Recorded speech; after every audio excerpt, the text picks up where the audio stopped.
سەدر عێراقێکی چۆنی دەوێت؟ ئایا عێراق بەشێک لە نیشتیمانی عەرەبیان لەسەر هێڵی شیعە دەهێڵێتەوە؟ بۆچی سەدر دژی گەندەڵکارانی شیعەیە، بەڵام قسەی لەسەر گەندەڵکارانی نێو پێکهاتەی سوننە و کورد نییە؟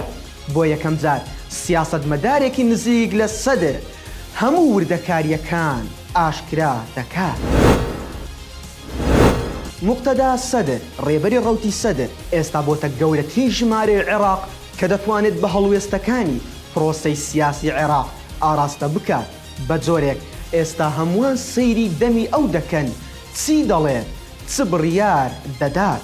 ئەو کاریگەریەی وای کردووە خەڵکێکی زۆر لە ناوخۆی عێراق و دەرەوەش بپرسن سەدر عێراقێکی چۆنی دەوێت؟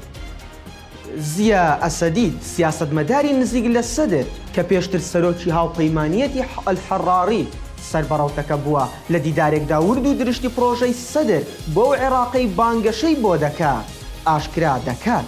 ناوبراو لەبارەی داواکاریەکانی سەدر دەڵێت موقتەدا سەدر پێی وایە ئەم دەستورەی ئێستا لە ژێر کاریگەری ئەمریکیەکان نووسراوەتەوە دەستورێکە بۆ ڕاگررتنی دڵی پێکهاتەکانە.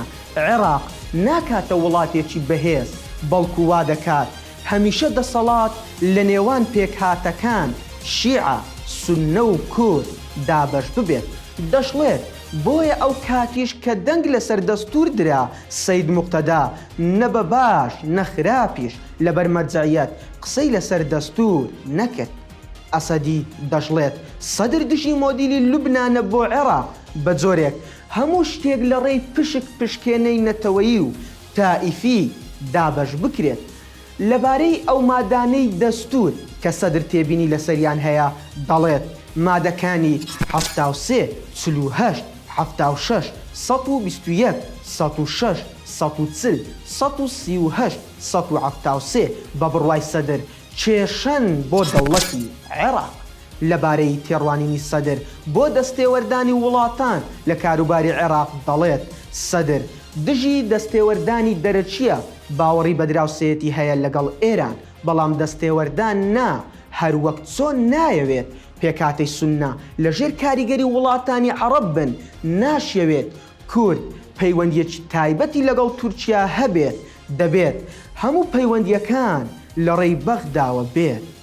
زیا ئەسەدی دەشڵێت سەدر پێی وایە عێراق بەشێکە لە نیشتیمانی عەرەب چونکە زۆرینەی دانیشتوانی عەرەبن.